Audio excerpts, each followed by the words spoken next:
SSC GD exam 2023 27 जनवरी first shift का exam complete हो चुका है।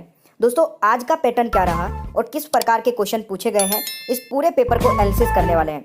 कुछ बदलाव भी देखने को मिल रहा है, कुछ नए टॉपिक से भी दोस्तों क्वेश्चंस पूछे जा रहे हैं। तो पूरे पेपर को दोस्तों सटीक तरीके से, सही तरीके से एनालिसिस करेंगे और जिनका आगे आने वाले दिनों में दोस्तों एग्जाम है उनके लिए वीडियो बहुत ही ज्यादा बेनिफिशियल रहेगी। फटाफट देख लेते हैं इस वीडियो को। एक क्वेश्चन तो दोस्तों ये पूछा गया था, कथक नृत्य की नर्तंगना कौन है। देखिए सितारा देवी, ये अभी कराया था 2-3 दिन पहले ही, ठीक है ना। राइट आंसर हो जाएगा सितारा देवी, राइट आंसर। कौन से ताप पर शरीर नियंत्रित रहता है दोस्तों। तो देखिए अगर फ़ारेनहाइट में पूछा जाए तो 98.6 फ़ारेनहाइट हो जाएगा, अगर डिग्री सेल्सियस में पूछा जाए तो 37 हो जाएगा दोस्तों। ये आपको याद रखना है, ठीक है। एक क्वेश्चन था कि भारत की कौन सी महत्वपूर्ण नदी अरब सागर में गिरती है। देखिए ऑप्शन के अकॉर्डिंग बच्चे ने बताया कि सिंधु नदी ऑप्शन में था, तो यही आंसर बन जाना था। इसके अलावा भी दोस्तों और दो और नदी है जो अरब सागर में गिरती है और महत्वपूर्ण नदी है नर्मदा और ताप्ती नदी। तो इन दोनों को भी याद कर लेना क्योंकि आगे आने वाली शिफ्ट में ये भी पूछी जा सकते हैं ऑप्शंस चेंज करके, ठीक है मेरे प्यारे दोस्तों। कुछ एक्स्ट्रा चीजें जो मैं बताता हूँ उनको जरूर ध्यान में रख लिया करें क्योंकि यहाँ से भी क्वेश्चन बहुत ज्यादा बन रहे हैं। एक क्वेश्चन था कि 1936 के बर्लिन ओलंपिक में भारत हॉकी टीम के कप्तान कौन थे। तो इस क्वेश्चन का राइट आंसर क्या रहेगा। बिल्कुल सही, मेजर ध्यानचंद जी थे बर्लिन ओलंपिक में भारतीय हॉकी टीम के कप्तान 1936 में।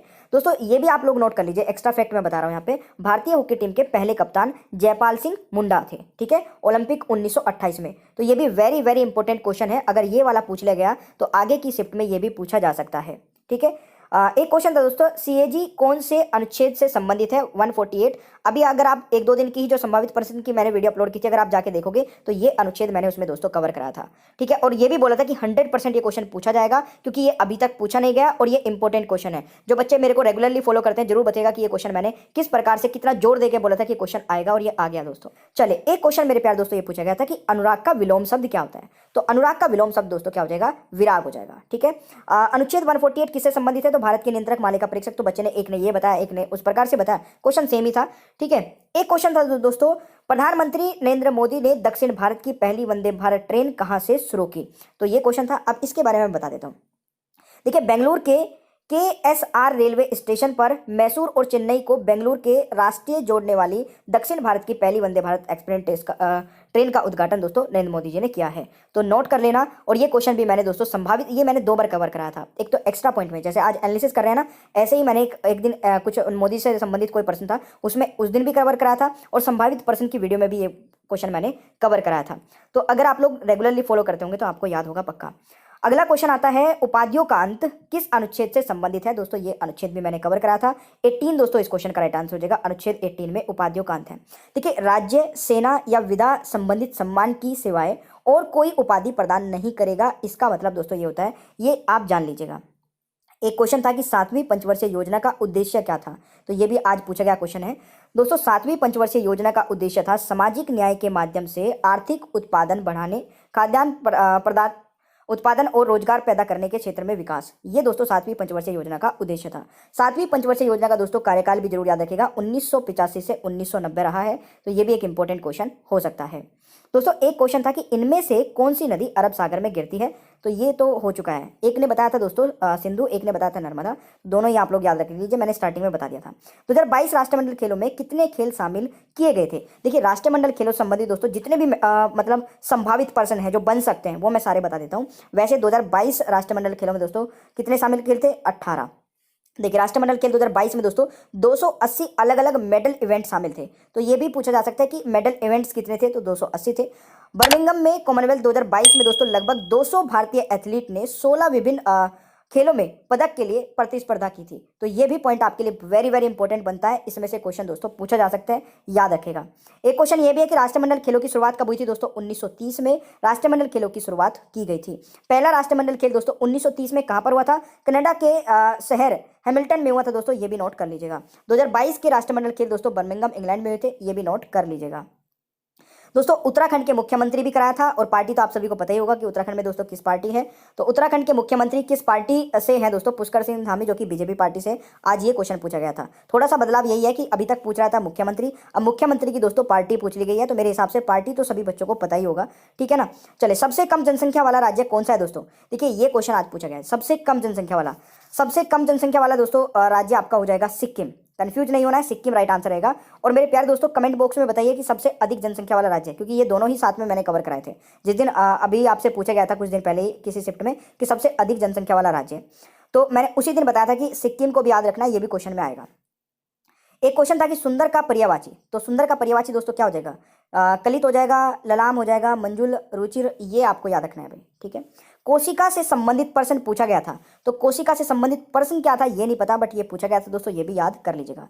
केरल में फसल बुआई के समय कौन सा त्योहार मनाया जाता है? मेरे प्यारे दोस्तों इस क्वेश्चन का राइट आंसर रहेगा विशु त्योहार, ये भी काफी इंपॉर्टेंट है, याद रखेगा भाई, ठीक है।